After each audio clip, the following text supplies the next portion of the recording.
Welcome to the 5 a.m. grind. Horace, what's up, man? Nothing much, man. I'm enjoying the great weather. Yeah? It's warm. Summer's Finally, here. summer's here. We're going to be out of lockdown soon. I'm hoping. Things are looking up. Things are looking up. Do you feel the lockdown, whatever plan that we've got to ease restrictions, you think there's credibility to it? I hope they stick to it, yeah. I mean, I think we need to go. Hope? No, but do you feel like they're I don't think businesses could survive a fourth lockdown. To be honest, could you do a fourth lockdown? No. I mean, I think people my business hasn't been that affected, but a lot of people, man, a lot of stores and a lot of things are there. They have. I think it's going to be a bit like the U.S., right? We're going to have to learn to live with COVID, unfortunately. Yeah. Hopefully everyone is vaccinated, they stay healthy, and then we got to live with it. Unfortunately, this is the circumstance we find ourselves in. Yeah. We won't be able to get to zero and resume life back to normal. I think we'll get to as close to zero as possible. Yeah. I think that first dose, I think we're above the States now. Oh, yeah. First dose vaccinations, yeah. Wow. Look at Maybe that. a few days ago that we passed. We ramped it up. Yeah. So that's good news. Second dose, we're nowhere near. I was speaking to a couple of folks from Florida and Texas. Yeah. Dude, they're back to No. pre-COVID life. Yeah. Clubs are open, this and that. Yeah. It's life as it were, as if COVID never happened. Yeah. There's no Sporting such thing events, as COVID. all of that stuff. All right, so I thought for this episode, we'd cover crypto. Actually, this isn't my topic. Horace, it's yours. All right. Do you want to do the questions this time? Sure. So Switch we're it up? doing crypto today, and the questions we're going to be going over are, do you invest in cryptocurrencies? Is it viable? Is it a viable store of value? What's been driving the price of crypto lately? And is there a bubble? So it's good. Okay. So starting off. Yeah. Ollie, do you invest in cryptocurrencies? I have. Yeah, I've dabbled in crypto. Yeah. What do you own? I think I was telling you this before the podcast. I just own Bitcoin. So I bought Bitcoin in 2017. Okay. When there was a little bit of, it was going up. Yeah. And then you just held on. You didn't dump So it? no, I invested $250. It's nothing. Yeah, It's nothing. yeah. And then I invested, I think $4,000 in the end of 2020. Honestly, it's not that much money. I know people who have massive amounts in crypto. They've sold their parents and put everything in crypto. 4250 is it's a rounding error. Okay. I own a fraction of a Bitcoin. But why Bitcoin though? Why not Ethereum? Why not what made you decide Bitcoin? Bitcoin? It's a good question. I think it was the most, so when I started in 2017 and even in 2020, it's the one that was getting the most attention. Yeah. It was the one that was considered to be some sort of a sword and value. And I was reading a paper about this, quite interesting. Yeah. I sort of buy the theory, maybe not completely, but whatever. And to be honest, I'm not going to lie. Part of my investing strategy sometimes is, look, it's a momentum investing strategy. Listen, Everybody's doing it. I don't know. Yeah. It's a little bit of FOMO. Whatever. Look, you think the people investing, the people investing in crypto right now understand what the heck is actually going on? I'm sure there are a lot of people who have made millions off of this, don't understand anything. Yeah. I think a vast majority of public's probably lost money. I do feel there are some young people who have crushed it in crypto. They've been early for whatever reason. And the thing about being a new investor and being new at this is that you're slightly stupid, which helps because you go, I'll go all in. I'll go put 100,000 in crypto, and then the price goes up in your favor in the way you expect it to go. You just crush it. Yeah. You just crush it. As opposed to people like me who diversify. Let's be honest, diversify is sort of like chicken. Is it Mark Cuban who says you don't diversify? You should be all in. Everybody, even Warren Buffett has a quote, and you can, if you don't believe me, just Google it. Wow. Warren Buffett says, diversification is a protection against ignorance. Concentration builds wealth. And everybody knows, if you know something, you know what stock is going to go up. Why do you need to diversify? Just buy more of that, because that is diversification. You understand the damn stock, right? But I think with crypto, it's more of you invested because you're YOLO, let's do it. Because Elon Musk sent out a tweet. Or YOLO. We're going to get to that. But I personally do not have any. Okay. I don't believe in cryptocurrency as any kind of legitimate investment. Okay. So you've never thought of investing. Have you thought of investing in crypto? I feel like I've thought about it as much as buying rare Pokemon cards. I feel like that would actually have more merit than the cryptocurrency. Right? That's because I just don't, and I don't believe in what people are purporting it to be as what we're going to talk about now, store of value or any kind of currency. Okay, so let's go to that question then. Yeah. Is it a viable store of value? I don't think so. I think before we get into that, what I want to kind of get into is a little bit about what is currency and what is value and how do you store it, right? Typically, as far as like humanity is concerned, we've had gold as a store of value and as currency, right? And even now, whether we like it or not, if you look at international politics, gold is what speaks. It's not your currency, which is why if you look at Turkey, Russia, China, they're storing gold and they're buying it in like no tomorrow. And it's not for no reason, right? What I do feel is what's happened is you look at like just our financial system. The way it was set up was gold. The U.S. dollar was pegged to gold. So people thought instead of me coming to you and giving you a gold coin, why don't I put it in a bank and give you a note that you can redeem at the bank for the gold? That's essentially what currency was, right? Now, the biggest, I guess, scam I feel of the past 100 years was you put the gold in the bank, and you start trading that currency, which is supposed to be for the gold, but people don't see that it's for the gold anymore. They're just trading that currency, and the government just takes away the gold. You get what I mean? Mm-hmm. So now people think that this fiat currency is worth something when it's not. It was backed by something it no longer is. Traditionally, you've never had a fiat currency last this long, right?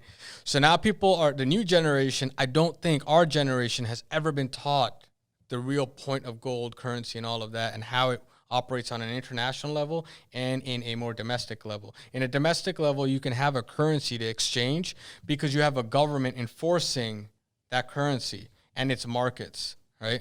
And so I feel like people at our age are like looking at that currency like, oh, this is useless. Why not another cryptocurrency? And I think that, yeah, cryptocurrency is like the dollar, right? It's not like it's worth anything, all fiat, but the U.S. dollar has the U.S. Army behind it, ready to, and markets and debt markets and financial markets and all of that stuff to create a demand. It's just like an app. You need more people on it to have people kind of it be viable. Bitcoin, for all those people who are like, oh my God, cryptocurrency, right? If you thought that it was a currency and it was a viable store of value, you would keep your money in cryptocurrency. You would not leave. But that's not what it is. People are making money because at the end of the day, they go in and they go out and they have to pay with regular dollars. So it's more of a highly speculative asset. And I think the biggest scam that I felt, because I'm like, this has really been on my mind. Okay. Right? Is the scam that like Elon Musk did, like over the past 4 or 5 months, where he comes out and he says, oh my God, Tesla is like going to like start accepting cryptocurrency and you can buy, and everybody's like, oh my God, it's viable now. Or all of a sudden, oh yeah, I got a position, it's 1.5 billion. Then all of a sudden, you know what, like, I don't believe in Bitcoin anymore. Tesla's going to stop. It's not like environmentally friendly as other currencies. And oh, by the way, I've also gotten rid of my position as well, or as much of it as possible, right? After making a shit ton of money. Yeah. Right? So if that's not a pump and dump, I don't know what the heck it is, right? Yeah. It's just a pump and dump that's very nicely dressed so that like the FTC can't come after you. Yeah. Right. I don't know if he sold the Bitcoin. I don't know. I'd have to check on Tesla's filings. I don't know. I don't know if he did 100%, but he did. But he sold a little bit? Yeah. Interesting. It's just like his boy Chamath, man, who's like, oh Chamath my God. Bali. I do like Chamath Bali Bhatia. I don't know.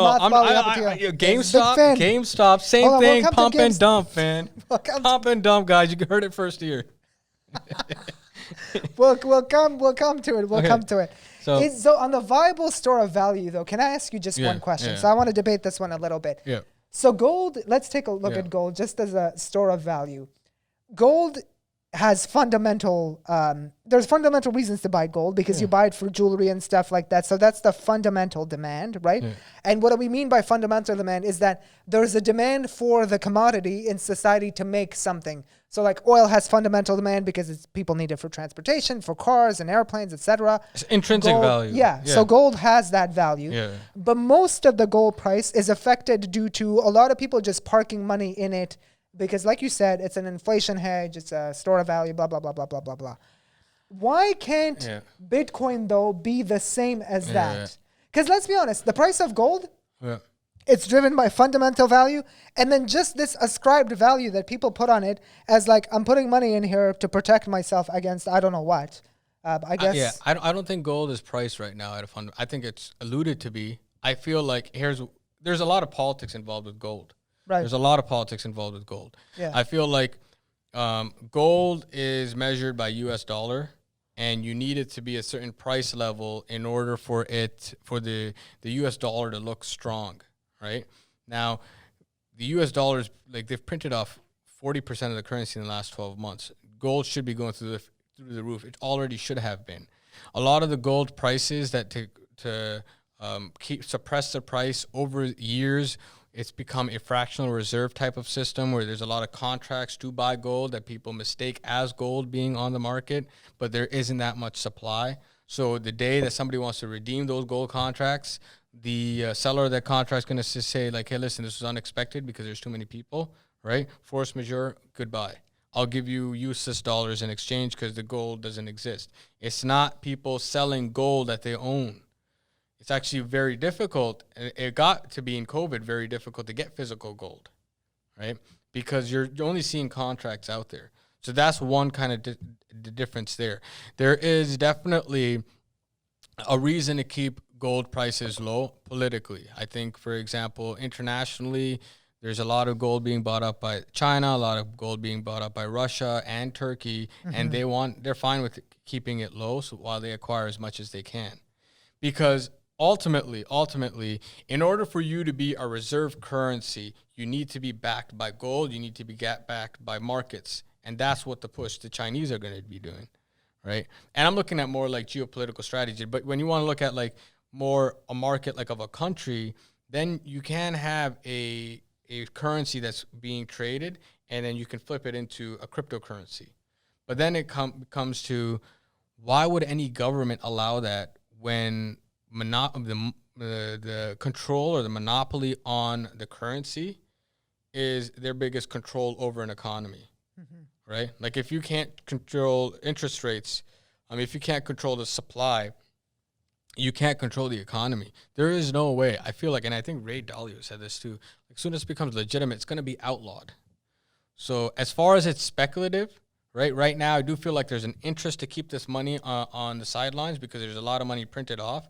If it goes into commodities, if it goes into anything else, inflation is going to go crazy. It's already going crazy. What was like the annualized inflation for the U.S. that came in like 4 or 5%? I think so. Yeah. And so I think, and that's with a lot of money going into like all these speculative assets. Imagine if all that money is going into the economy for all this stuff, because they've printed off so much money. There's not a lot of goods and services being produced, and so there is expanded money supply chasing contracting goods, right? And the inflation is going to be insane. And I'm pretty sure the inflation is much higher than it already is. So I feel like right now, they're letting this kind of thing play out, the cryptocurrency craze. But when it becomes legitimate, which I don't think so, but if it does, it's going to be cut off. You mean governments are going to Government's going to cut it off. Yeah. Why would the Federal Reserve, like when they want to, they can't do quantitative easing anymore. They can't change like the currency or the interest rate that easily. It's not going to be that. They're going to outlaw it, right? At the same time, I just don't think in general it is a store of value. I don't think so, because it should have certain. It has no intrinsic value. It's not like you could say it's divisible. You could say all that stuff. I don't think that it's like really worth anything.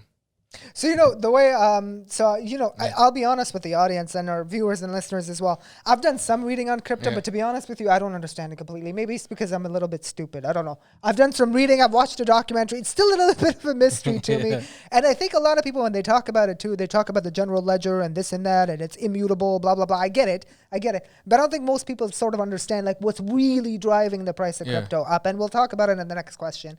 But on the whole store of value and investing in its stuff too, I'll go back to my boy, Chamath Palihapitiya.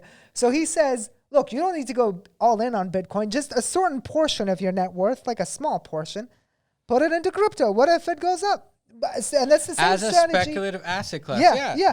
Like, look, you whatever stock I buy. Sometimes, let's be honest. Sometimes it's just me investing in it and hoping it works. Yeah. It's probably but it's not the right way to invest. But let's be honest. All the people do it. All the VCs, when they invest in a startup, they don't know which one's going to be successful. They sort of take a portfolio approach and then invest in some stuff, risk manage, and then we see.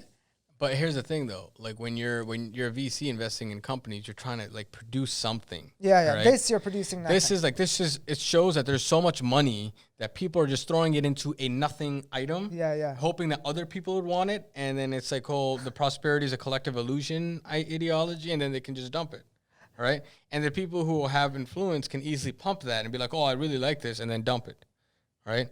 And so it is basically there's nothing behind it other than I hope the value goes up, and then nobody's gonna like buy Bitcoin and be like, all right, I'm just gonna keep it here, right? Because it's not a store of value. It's highly speculative. The value is going up and down, right? So it can't be. How are you gonna store value when the volatility is so insane? You can't.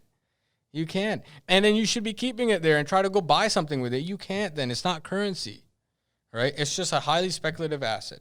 It's just like I'd rather like invest that in like, I don't know, like good art, or just like exotic cars, like that will have a better store of value than Bitcoin would. It's not a store of value if it's this volatile. The price could go to zero. Yeah. So as a speculative asset class, sure, if you want to throw some money and you're like, all right, you know what, there's some stuff that I don't really care. If it goes up, it goes up. If it doesn't, it doesn't. Then that's fine. So third question was going to be, what's been driving the price of crypto lately? Pump and dump. You talked. Pump and dump. Pump and dump. First of all, I honestly would want to see the trade volume on this stuff. Yeah. Because I feel like a lot of the cryptocurrency is thinly traded, and if you have a few good trades, it makes it seem like everything's valued more. You know? Honestly, I don't know. Yeah, it's just like any stock, right? Like, okay, well, for example, if Jeff Bezos is worth whatever billions, but if he were to sell all his Amazon shares all at once, he's not going to be worth that much, right? Because the market can't take it in. Price, correct? Yeah. So it's the same thing with this currency. It's like, oh my God, it's worth this much, but a lot of it is thinly traded, right? And there's a few people who own a lot of these currencies, which can effectively they can control the price, they can manipulate the price, and then you just have your billionaires on Twitter, and they're just, oh my God. Like, you should go for this. And everybody's like, oh, my God, he said this, like Dogecoin or whatever the heck it is, right? Like, it's not worth anything. And all of a sudden, he's like, oh, no, now people like it. It was supposed to be it was not supposed to be a real cryptocurrency. I'm like, well, Bitcoin and that thing is the exact same thing, man. It's the exact same. If one is not supposed to be real, the other one, like, how does it, differentiate? I can tell you're really passionate about this topic. But, okay, let's stay on this, though. What's been driving the price up lately? So, yes, there's a lot of pump and dump. There's a lot of FOMO. I got in because of FOMO, let's be honest. That's the only reason why I got in. I buy some of the store of value arguments, etc. But to be honest, when you make an investing decision, you don't just have one thesis. You have a multiple of a multitude of theses, and you hope one of them materialize. So the other thing that's been sort of driving it up, I would say, do you think it's the whole stay-at-home stuff? Yeah. People are just bored throwing money at crypto? And then you're not spending money anywhere else, right? You're not going to, restaurants. You're not going to, whatever. Now, if you saved, $1,000 and there's, 10 million of you, right? That's a decent amount of money. You can move prices for stuff. Yeah, it's absolutely true. The other thing that this really showed, and just the whole GameStop as well, and we'll get to it in the fourth question, is really that the effect of herd mentality in crowds can really drive prices in a certain way. Yeah. And at the end of the day, the price of a stock, of an asset, Canadian real estate, whatever it is, it can be manipulated by just buyer behavior, right? Just by people buying up a certain quantity and just driving the price up together in the same direction. 100%. And this is just completely different. It's something to think about. So cryptocurrency, behaviorally, people are kind of FOMO, whatever, coming in, they're buying it out. Real estate's the same thing, and the house doesn't really change. Now you're just paying more for it, right? But it's the same house. The value, the pleasure you get from it is the same. It's the same, correct. Now, if you take that, and you're like, all right, well, and this is more geopolitical. Chinese GDP is 20% roughly of the world GDP, and American GDP is 25%. But you're looking at GDP measured in US dollars or whatever nominal terms it is. What if you look at it from the actual value that's within the economy? It's very much possible, it's very plausible that the Chinese economy, I do feel, is bigger than the U.S. economy already, because you're not valuing the house in the same time. Like, if I buy a house in the States for 100,000 and the same house is bought in China for 10 grand, does it really make a difference? It doesn't. Right? It's just people don't have as much money, so the value, like in terms of a nominal value, is low. So I do feel, if you look at it from that perspective, in a more high-level perspective, I think that in terms of economies, the Chinese economy has been bigger, only because when you look at it, that prosperity is a collective illusion, right? Now that's totally like, I'm I just was going gonna say, sideways with whoa, that. that's But another topic. in order to look at all of this stuff, like in terms of just pricing and all that stuff and the value you're getting, it is collective illusion. But with real estate and all that other stuff, at least you're getting like a house out of it. Tangible you paid a little asset. bit more, okay, whatever, but you get a room to sleep in. I don't know what's going on with cryptocurrency, right? I can't really like go buy something with it. I can just go in and out of another currency, and that's it.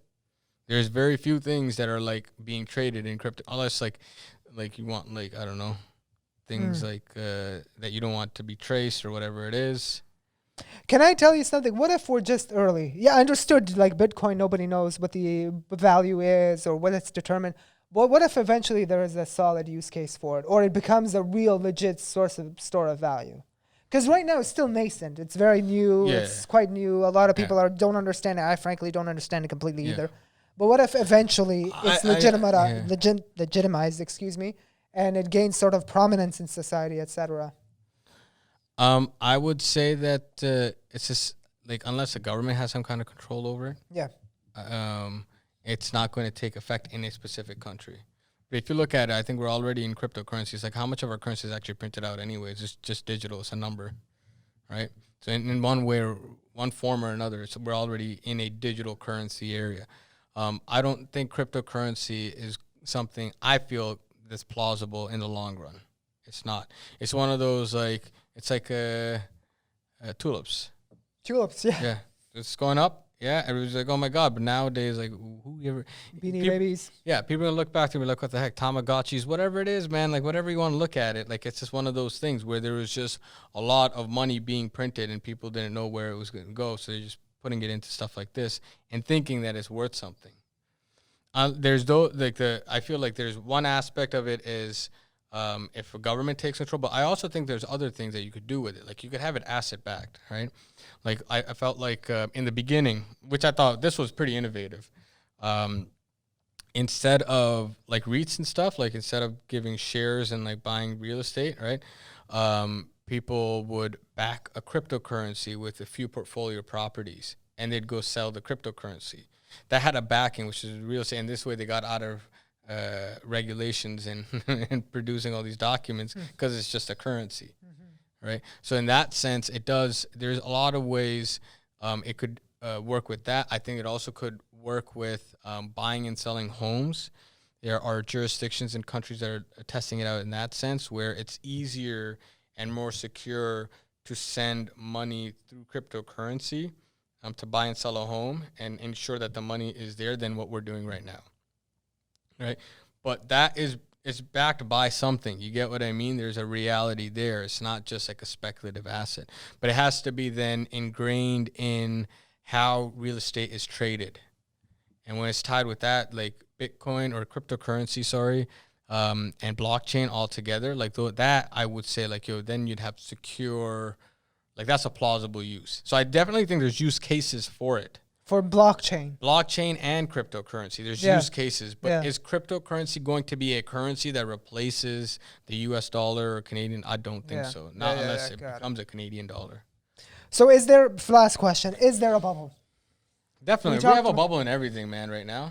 So why is that? Because the government is trying to prop up asset prices, essentially. I think it's asset prices. So there's it's a geopolitical issue here. It's not just cryptocurrency that's going up. On the bubble Everything's going up. Yeah. Like, everything's going up. Yeah. Asset prices for everything. Like, you have used cars going up, right? Yeah, there's like less production, but there's also like just the cost of producing is going up, right? Because everybody's printing money. I think what happens, this happened in 2008, and this is happening in COVID like no tomorrow. You had A lot of just people staying at home, you needed to print money. All the World Bank, especially the G7 countries, got together to start printing it together. So then prices of everything is just going up. Salaries aren't going up. So instead of being taxed, you're being taxed through inflation. Mm-hmm. That's just it. Mm-hmm. Mm-hmm. I don't know how viable that is. And I feel like a lot of the geopolitical tensions are a result of that. Because you have like just natural outlays where other countries are now moving away from the economies that were before because it's just not stable anymore. And they're creating their own competing systems, which is why they're like bad guys and stuff. So we have that kind of stuff too going on. And a lot of that tension is explained with the Chinese and the Americans. I'll say this about the whole bubble question. You know, a bubble can only be known after you've been through it. You know, it's always looking backwards. You can only know if there was a bubble looking back at history. You don't know if it's a bubble when you're in it. Right? Because prices are going up. You don't really necessarily know. It can feel frothy. You can feel like it's expensive, but you don't necessarily know whether or not it is actually a bubble until you look back. That's one thing. The only reason why I say that is because, you know, I've been investing in the stock market for a while, right? It humbles you after you lose money and you make money and you're like, oh, I'm smart. And you lose money and you're like, oh, okay, I'm actually stupid. That's the one thing I'd say. It certainly feels like a bubble because it's very excessive. The price moves are insane. Yeah. But then I'd say the price moves up and down are absolutely equally crazy, right? It's very volatile, like we discussed. So is there a bubble? I don't know. Who knows? We'll find out when we're through this thing and come out the other side. Maybe when the economy resumes and reopens, we would probably see a sort of decline in trading volumes, and that affects the price. It'd be interesting to see what happens there because, like you said, a lot of people are cooped up at home. They're just investing in stuff online. They have cash, stim checks, stimmy checks, etc. that they're investing. So it'd be interesting to see what happens. I also feel like there's that, but I mean, if you look at like the past 100 years, past like 50 years, been relatively stable for us. Right? Mm-hmm. There's not a lot of change. For North America, I mean? North America. But for overall, like, humanity, if you look at it, there are ups and downs and changes in power groups and dynamics and all of that. And we are coming to a time where we're going to see a lot more of that. Because we had relative stability, more or less, in North America after World War II. There was a lot of things that were done that were in favor of the West, especially in the States. Right? Like if after World War II, 50% of GDP was the U.S. It slowly moved out. Now the rest of the world is kind of looking at their own interests as well. I mean, they always were, but they're in a better position to kind of pursue those interests. And you naturally will have, it's not just about like the bubble going like popping or anything like that. I feel like there's going to be a shift of power more towards the east. As the economy moves more towards the east. Because our economy right now, it's slowing down, and we're covering up for it by just printing off currency and having these speculative assets, whether it's cryptocurrencies, NFTs, or whatever it is. It's just other highly speculative assets that people are just throwing their money behind because there's no value being created within the economy other than just trading something back and forth. That's not real value. Mm-hmm. Mm-hmm. At least that's my perspective. Interesting. I don't know. I guess any takeaways just on crypto in general and I guess investing to a certain extent, but investing in speculative assets. Yeah. I mean, if you want to invest in speculative assets, invest accordingly. Know that it's speculative and that's it. I do it. YOLO, a little bit of YOLO, a little bit of FOMO.